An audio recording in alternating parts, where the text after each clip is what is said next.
In my book, The Hidden Wilderness, I dropped a line regarding Tarsus, doubling as a new Atlantis of sorts, without further developing the claim. I furthermore stated that the likely location of Tarsus was either northern Africa or Spain, in the whereabouts of Gibraltar. So, recall your Sunday school lessons. That's the city which the prophet Jonah attempted passage towards, having refused an eastward journey to Nineveh as Yahuwah had commanded him. He was met by a very large fish, and then died, only to be resurrected upon the shoreline. Some have since attempted to convince me that Tarsus was on the eastern coast of Africa, maybe even India, which could very well be the case. Well then, that means he would have boarded ship in the Red Sea and rounded the corner into the Arabian Sea at Yemen. It didn't happen like that though. Jonah derived from the tribe of Zebulun in Yasharel's northern kingdom.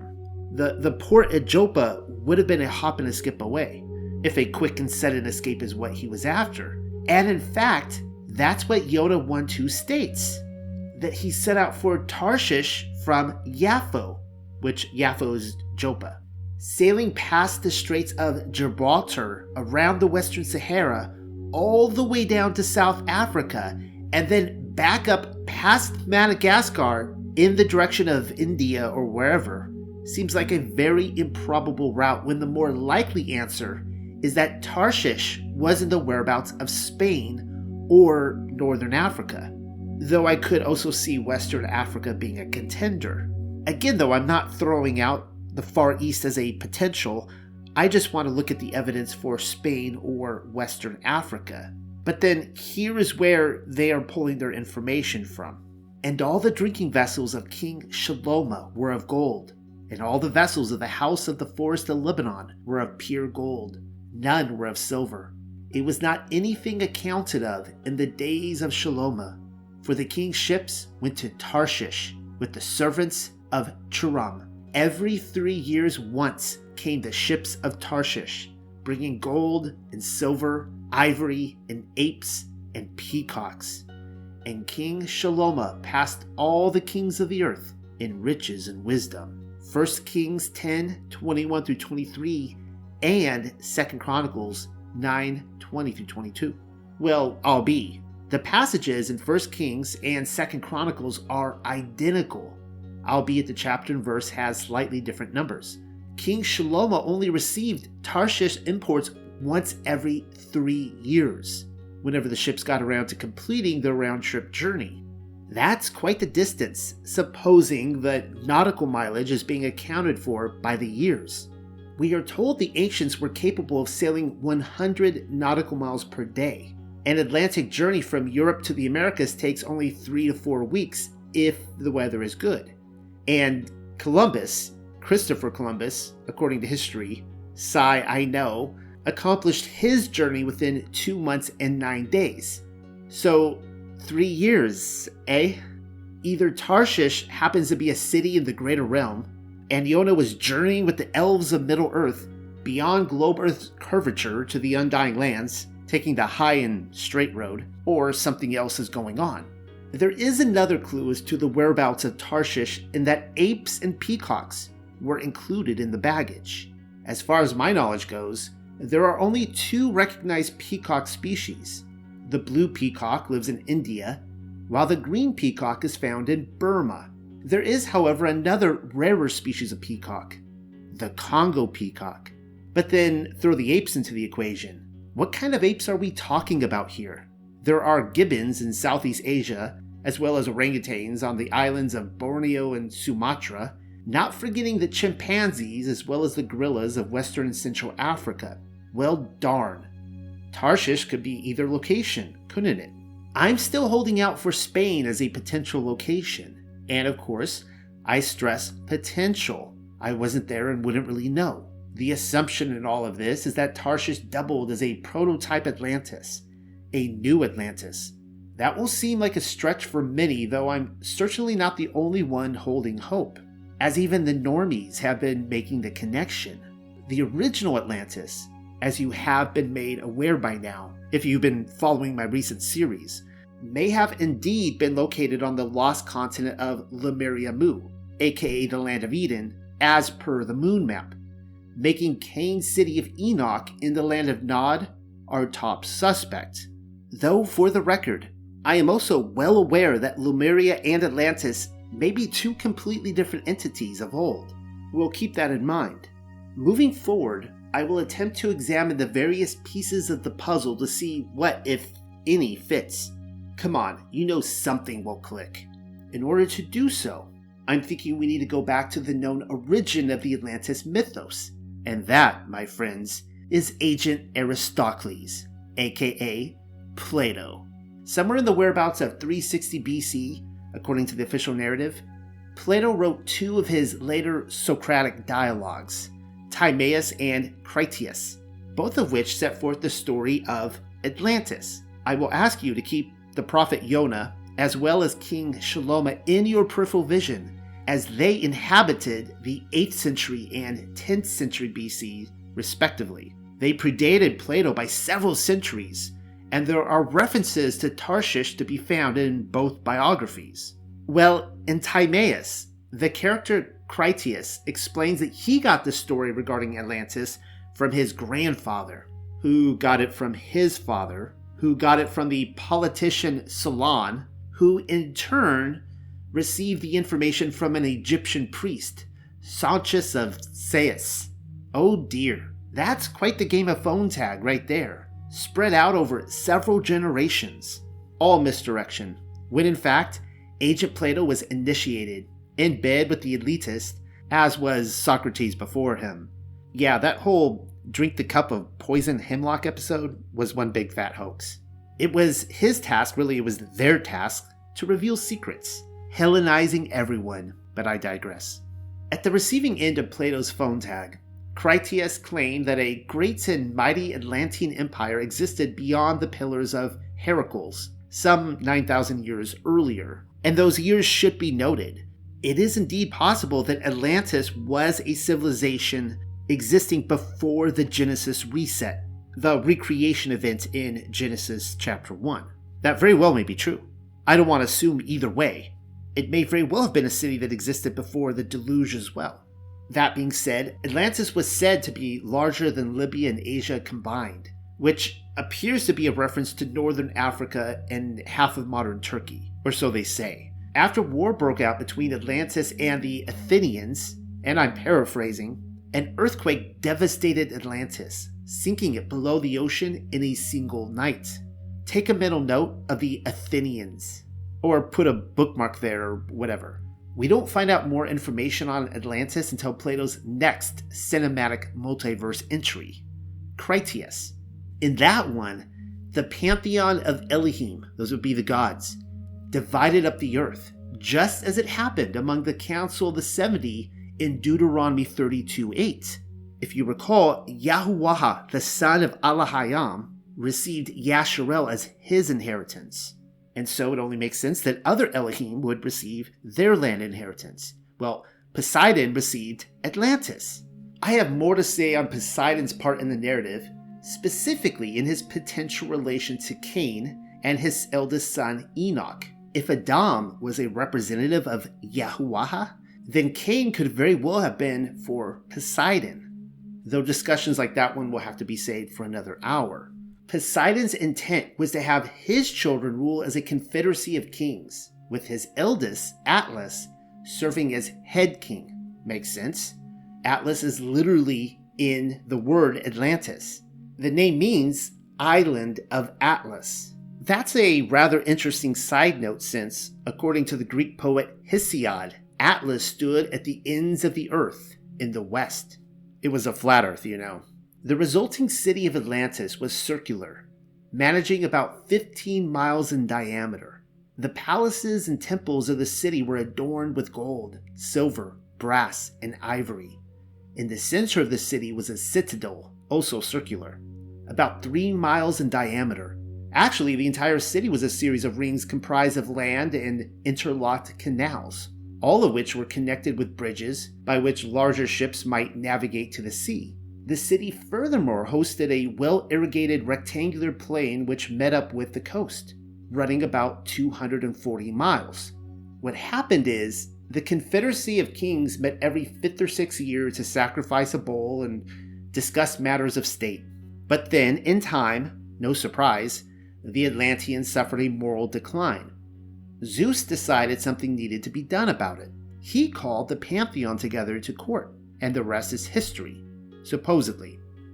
I probably don't have to tell anyone that the Eye of the Sahara is suspect number 1 in the Atlantis sleuth game. Astonishingly, it contains the same symmetrical rings as Plato described.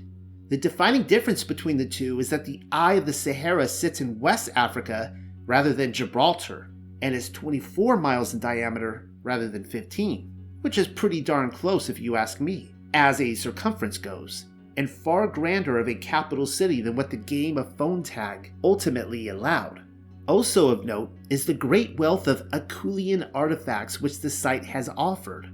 That's a hoity-toity scholarly way of describing the manufacturing of stone tools characterized by the distinctive oval and pear-shaped hand axes associated with Homo erectus, not forgetting their contemporaries, an extinct species of archaic human known as Homo heidelbergensis. When viewed from Google Maps, the Eye of the Sahara takes on a rather provocative narrative. Do you see what I see? Even if I tell you what it is now, I will still receive letters of frustration from among those who have strained their eyes, turning this picture in every which direction, and still can't see it. Well, I'll give you a moment to look it over anyways. In the meantime, fun to know facts.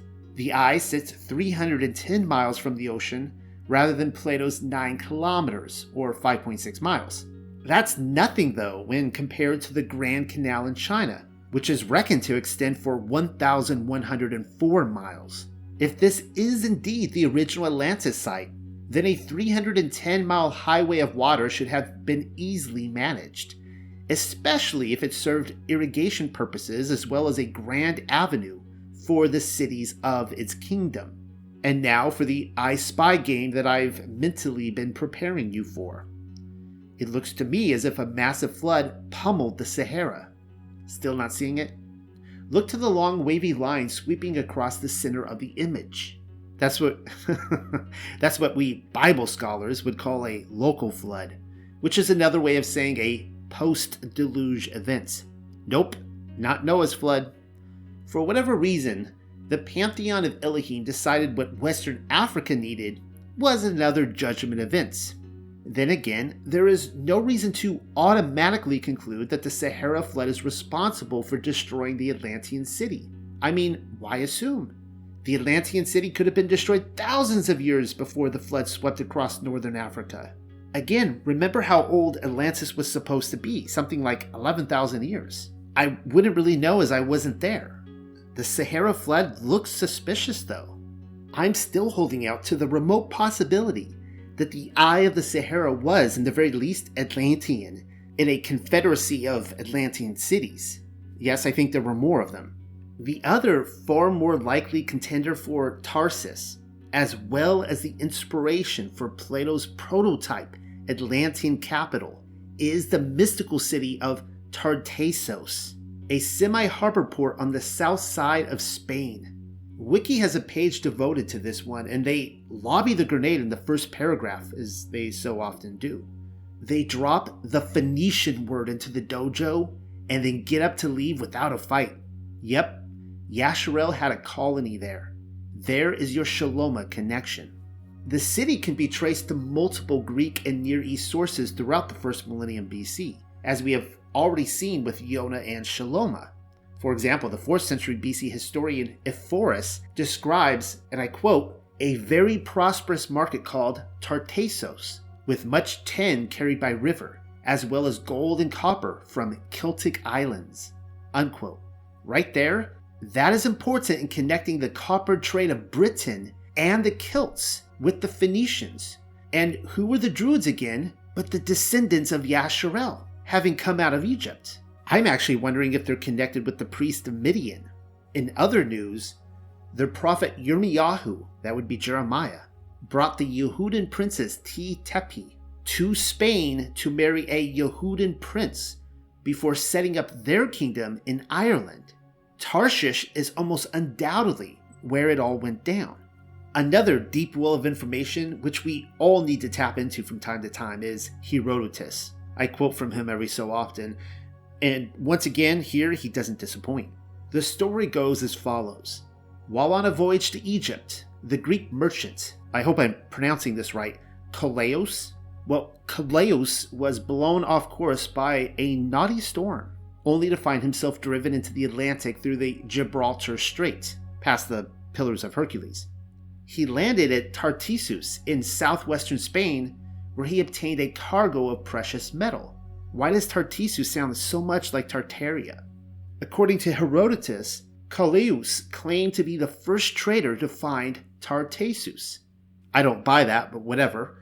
How that is even remotely possible, considering Tartessus was a wealthy and exotic port town just around the bend from the Pillars of Hercules, can only be attributed to Brigadoon's sister city. I'm not being facetious this time around either. If you want to know why the Tarshish ships only came around once every 3 years, there you go. But really, the far more likely antidote is an all too familiar one. Herodotus was born in 484 and died around 413. Well, Plato wasn't born until 428, 5 centuries removed from Shaloma and Iona. The idea is that Tarshish had already been destroyed by the time the Greek historians and philosophers got around to talking about it. That leaves us with the age-old game led by the elites, already attempting to scrub its place in his story. And I won't leave you hanging either, you'll see why. All things considered, Plato's phone tag story is indeed a ridiculous one. But then, getting back to the story of Herodotus, he claims the Phocians, not to be confused with the Phoenicians, discovered Tartessus in the whereabouts of 550 BC, and that Calais, that was the Greek merchant who went adrift, was met by the Tartessian king Argathonius. The Phocians were a Greek people, and again, not to be confused with the Phoenicians, but take a mental note of them anyways. Argathonius, king of Tartessus, was killed at the Battle of Alalia in 545 BC, and that is that. The city apparently fell into ruin and faded from his story. Quick review. Plato stated that Atlantis was situated in the Atlantic, beyond and in front of the Pillars of Hercules. It was measured 9 kilometers from the sea, situated within a large rectangular plain that met a southern coast. Each of these descriptions, by the way, have been identified with Donana National Park in Spain. And in fact, Plato's Atlantis may have even been discovered. In 2011, a team of US-led researchers were able to analyze imagery of the suspected submerged city. Their conclusion is that a tsunami journeyed 60 miles inland, destroying everything in its path. That would be another post-deluge event. The multi-ring city is believed to have been pinpointed in the marshland. Additional evidence was discovered in the surrounding area. Apparently, residents who did not die in the tsunami but fled inland built what the research team called memorial cities, circular cities, harkening back to the capital which had been buried in the mudflats. If you need this spelled out for you, Tartessus Tarshish is the most obvious model for Plato's description of the capital city of Atlantis. And understand what I'm saying here. I'm not suggesting it was the original Atlantis. Plato may have in fact been tapping into a much older tale, taking us back to Western Africa or maybe even Lemuria. You know, the land of Eden, the city of Enoch. Tarshish was, as I mentioned earlier, a new Atlantis. I mean, that seems evident in the fact that we see the ring city in Spain and Western Africa. One appears to be a copy of the other. If so, then Plato's story would have served as a composite image, blending the ancient civilization with its younger counterpart. That brings even more credibility to the Sahara Desert location as yet another Confederacy member, though I still haven't forgotten about Enoch, the city which Cain built. It was built under the same guise as Nimrod's tower. I know I'm dumping a lot at you guys right now, but in both instances, the intent of Cain and his child Enoch, as well as Nimrod, much later down the line, was to invade and ultimately destroy the heavenly city of Enoch. Recall what I told you regarding the fall of Plato's Atlantis and also the demise of Tarshish-Tartessos, according to the Greek historian. The two cities, conveniently in the same location, were destroyed by the ocean, though it happened during a war with the Greeks, or so we're told. I asked you to make a mental note of the Greeks in both instances. Remember, according to Plato, it was the Athenians that destroyed Atlantis. Well, it wasn't the Greeks, whom the Tartessians went to war with according to the Bible. And we might even want to throw the Atlanteans into that. In fact, I would want to throw the Atlanteans into that. No, the end of Tarshish can be found in Psalm 48. I've already written an entire chapter on that passage, but the presidential election cycles is ample proof that we have short-term memories, and so repeating it verbatim is a good habit to fall into. Here we go. Great is Yahuwah, our established leader. Praise him. And with a clear, brilliant sound, halal. Praise him. In the city of Alahaya Nuah, the established, holy mountain, behold, how beautifully situated, rising upwards, like a tuneful voice, the joy of all the earth, Mount Zion, in the most remote regions, northward, city of the chief head, most powerful Malak, king, Alahayam, son and heir. Go to that lofty fortress, citadel of steadfastness, place of gathering. There, intimately know and perceive the established path of life, the rock of refuge. Behold, for all the kings, continually, for as far as one can see or perceive, to the edge of the horizon and beyond, from ancient times, they assembled themselves, passing over across the sea. Behold the clamor, as they saw the powerful chief, the established strength. They were astonished, confused. They trembled, perishing suddenly, as they made haste to flee. Behold and see their evil condition. Sadness, trembling, devouring chaos has seized them. The grip of sudden pain, like that of a woman bringing forth. On the pathway to the sea, as a sign in the Ruach, you destroyed the fleet of ships of Tarshish. Psalm 48, 3-7. Tarshish was represented by a confederacy of kings, just like the Atlantis story. Its fleet of ships crossed the ocean to make war, but it was against the city and mountain of Zion in the uttermost regions of the north. That's not speaking about the state of Israel. And against Yahusha, its Melchizedek king, no less. The city is New Jerusalem, though its other name, if you recall, is the city of Enoch. The mountain is located in the hidden wilderness, in the blessed realm. The antagonists are the blue-blooded children of Cain. And I'll go ahead and say it, I don't care if I get hate mail for this, New Atlantis. I don't know if you're seeing this, but I do, and it's all there. In true checkerboard dualistic fashion, the unclean city of Enoch made war against the righteous city of Enoch and lost. Perhaps that is why his story was scrubbed.